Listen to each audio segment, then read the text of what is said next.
Hello, I'm Sharon Lieberman-Mintz, Curator of Jewish Art at the Library of the Jewish Theological Seminary.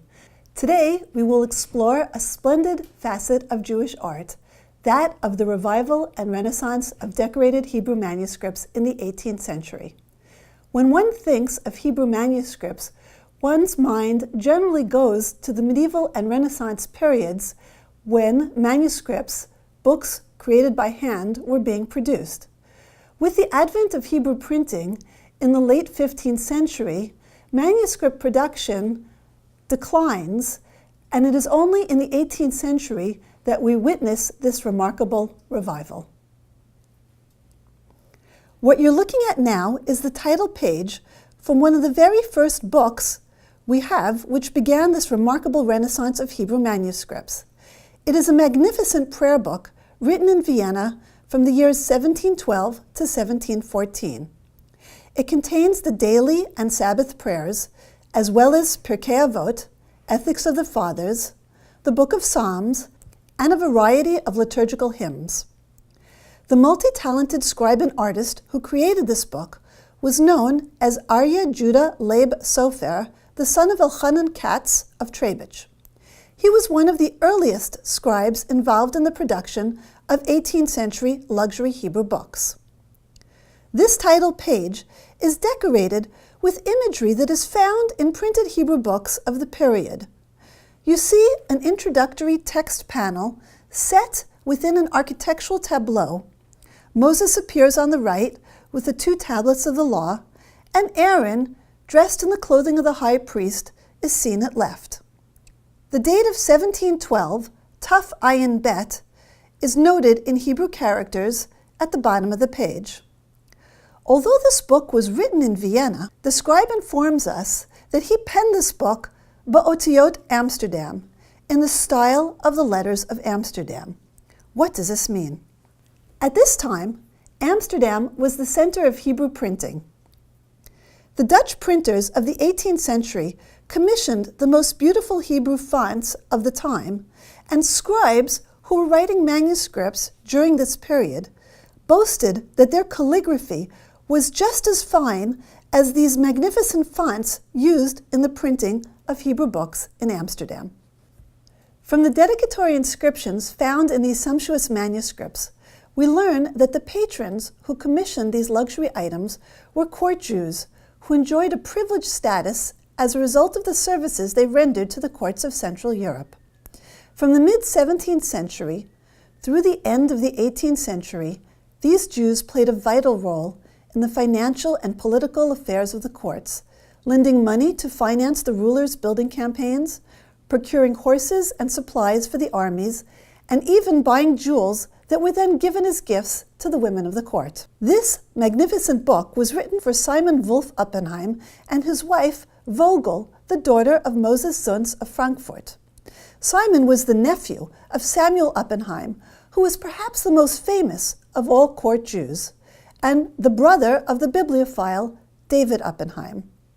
What you are seeing here is a dedicatory page which contains both textual and visual references to both the patron and the scribe artist of this book.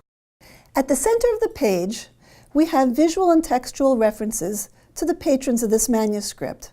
Simon Wolf is shown as a wolf sitting above his zodiacal birth sign, Scorpio, and at left, an image of a bird for the name of the wife, Vogel, which means bird in German, above her sign, Libra. Below that, the artist has alluded to himself. His name was Aryeh Judah Leib, Aryeh meaning lion in Hebrew, and we see two lions holding up a panel with reference to the scribe. There was a desire on the part of these wealthy Jews to synthesize the world of the court in which they lived with their religious persona. They aspired to display their power and their resources within a personal context.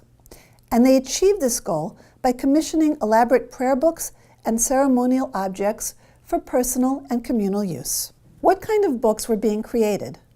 Aryeh Judah Leib is one of the few scribes to have created monumental prayer books during this period.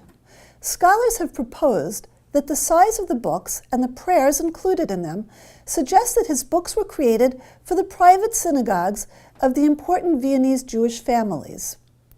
During the 18th century, when communal synagogues were not allowed in Vienna, a wealthy Jew would have prayer services in their own homes and would have wanted appropriately beautiful books for their own personal use.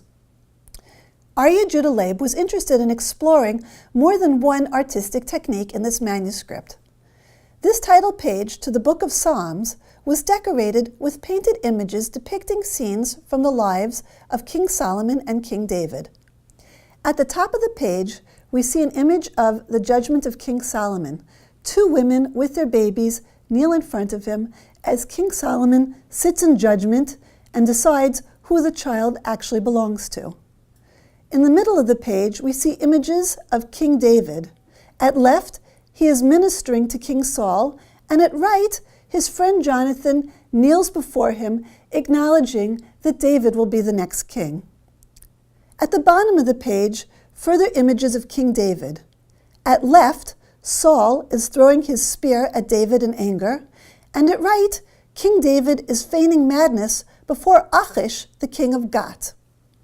David is traditionally ascribed as the primary author of the Book of Psalms, and it is entirely appropriate that the title page to this book be filled with illustrations relating to his life. Certain chapters of Psalms are traditionally read every day of the week. What we are looking at here is the opening page to the Book of Psalms. At the top of the page, it says Liyom Rishon. These are the Psalms that are recited on the first day of the week, Sunday.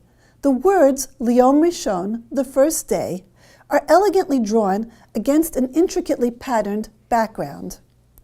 Below that, the first word of the Book of Psalms is penned in elaborate ribbon letters. This is the word Ashrei, praised be. Very little is known about the personal life of Aryeh Judah Leib Sofer. What we were able to ascertain is that he created exquisite manuscripts from 1712 until 1739, primarily in Vienna. Of the 20 manuscripts known to have been created by him, 14 have survived the vicissitudes of life in Jewish Europe over the past 3 centuries. Aryeh Judah Leib was not the only accomplished scribe artist of this period. There were others who followed in his pioneering footsteps, among them Aaron Wolf Herlingen and Meshulam Zimmel of Polna. We will now explore their works.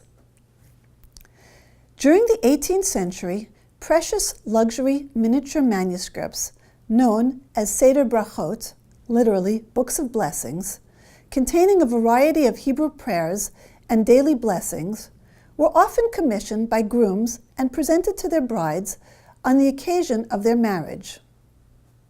This charming book of blessings was written and illustrated in Vienna in 1724. As items used by women of the house, they often contained prayers and illustrations that related specifically to the women. A dedication located in a cartouche at the top of the page tells us that this manuscript was written and owned by the important and eminent woman, Hannah, the daughter of the prominent and revered communal leader, Isaac Oppenheim. The Oppenheim family were renowned and illustrious members of the Jewish community. They were also celebrated patrons of the arts. Hannah's father, Isaac, commissioned many other luxury manuscripts. The scribe and artist of this manuscript, Aaron Wolf Herlingen, also known as Aaron Schreiber, is considered one of the finest Hebrew calligraphers of the 18th century Renaissance of Hebrew manuscripts.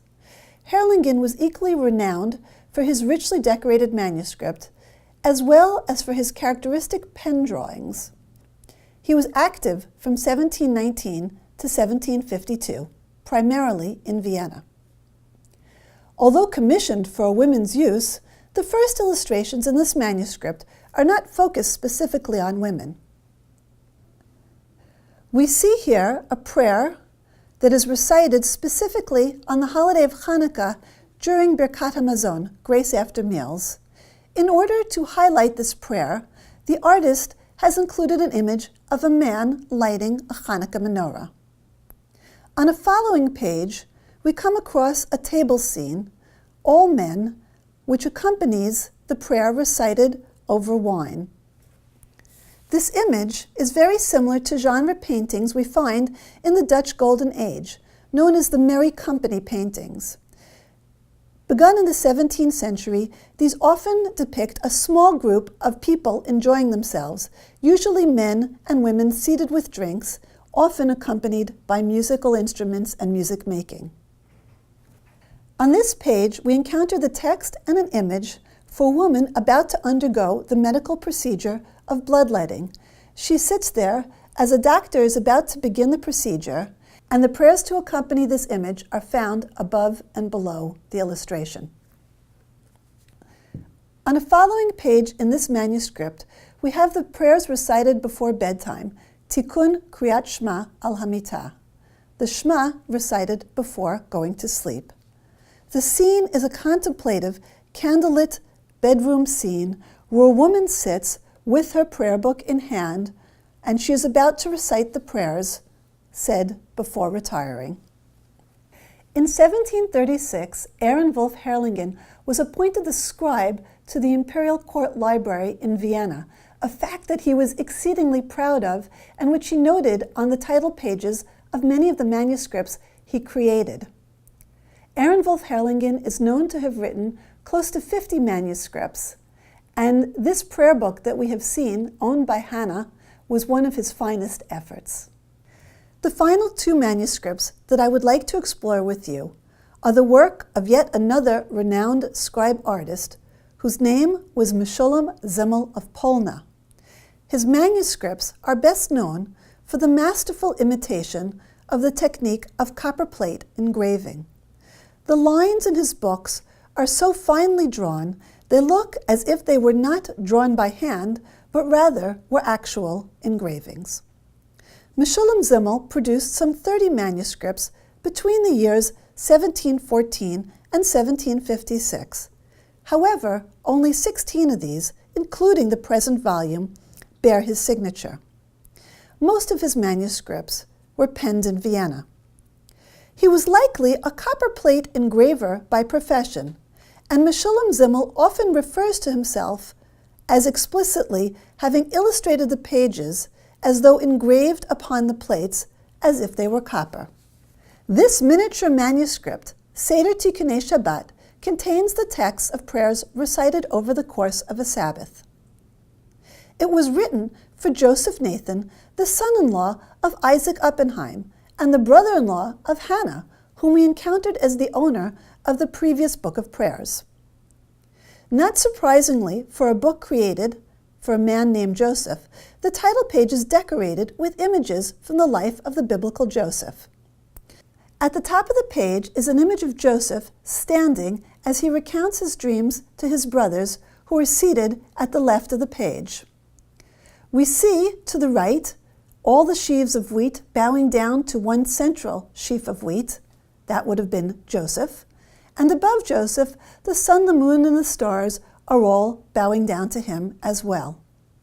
These dreams infuriated his brothers, and eventually they sell him and he lands in Egypt. In the center of the page, we see Joseph as the Viceroy of Egypt, seated at left, while his brothers are before him on the right of the page. At the bottom of the page, the brothers are opening up all of their sacks, and Benjamin finds Joseph's goblet in his sack. This following page here contains the prayers of Shalom Alechem, with which we welcome the Sabbath. We see two angels, perhaps the Sabbath angels, holding aloft the initial word Shalom, peace, as we welcome in the Sabbath. On a following page, we see a family enjoying a Sabbath meal. They are seated around a lavishly set table and dressed in beautiful, elegant clothing. The room is set with well-appointed furnishing, and the audience for this book would have been the well-heeled, well-connected Oppenheim family. They are clearly meant to identify with the figures in this illustration. The text on this page is one of the Zmirot, songs sung at the Sabbath meals. This final manuscript, also written and illustrated by Meshulam Zimmel of Polna, is a lyrical genre of prayers known as Parakshira, literally chapters of song. It is an anonymous collection of primarily biblical verses extolling the praises of God the Creator. These verses are then placed in the mouths of His creations. All are included except for man, the natural and the supernatural orders, inanimate nature, the heavens and all their hosts, the world of animals, the world of plants, each according to its kind. Together, these hymns comprise the cosmic song of God's praise by the whole of creation. This miniature manuscript, handwritten on parchment, consists of only 16 folios. We see here an image of the heavens as they recite praise to God. The word Shamayim, heavens, is ensconced in a rondel in the center of the page, surrounded by delicately penned clouds. On the following page, we see the song of praise of the reptiles. The illustration includes snakes intertwined, frogs scampering about the bottom, and various other reptiles which all sing to God. This is followed by the songs of the birds of the heavens and of the earth. The next page shows illustrations of peacocks, storks, dove, who fly above and sit on the ground, all of whom sing of God's might and glory. One of the final illustrations in this book is that of the Song of the Animals. We see here 2 cows seated here in a pasture with a very idyllic landscape in the background. Although the Renaissance of Hebrew manuscripts began in Vienna and was clearly fueled by the taste of the court Jews, in time it spread to Bohemia and Moravia and other cities of Northern Europe. The genre reached its peak in the 1750s and, mirroring the institution of the court Jews themselves, slowly declined and vanished by the beginning of the 19th century. This distinctive chapter of Jewish art and patronage in the 18th century is a testimony to the manner in which the court Jews elevated the beauty of the Hebrew book, leaving us with a rich visual legacy.